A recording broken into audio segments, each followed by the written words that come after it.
See oli umbes 30 aastat tagasi, kui ma istusin selle trepi peal. Ma olin siis just lõpetanud gümnaasiumi ja ma tõesti mõtlesin väga tõsiselt, et mida oma eluga pihta hakata. Kas kolida Tartusse, kas tulla õppima näiteks Tartu Ülikooli või kui tulla õppima Tartu Ülikooli, et mida ma siis ometi õpin. Ja siis muidugi tohutu aukartus Tartu Ülikooli ees. Nüüd ma olen selles hoones juba aastaid töötanud, aga ikka kui ma hommikuti tööle tulen, võtab põlve väikese võdina, sest mulle tundub, et see maja ja ülikool koos oma ajalooga, see on lihtsalt väga uhke.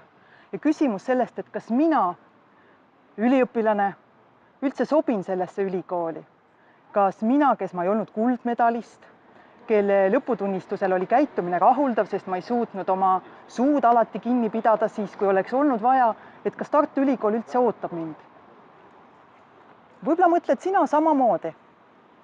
Aga nüüd, kui ma olen Tartu Ülikoolis töötanud juba aastaid, olnud õppejõud, siis ma tean seda, et kõige olulisem on see, kas sa tahad panustada, kas sa tahad õppida. See tähendab seda, et kui su soov õppida on kindel, siis ma kindlasti julgustaksin sind astuma Tartu Ülikooli, sest ma usun, et just sinusuguseid üliõpilasi, kes tahavad panustada, kes tahavad julgelt muuta maailma, me just ootamegi siia Tartu Ülikooli.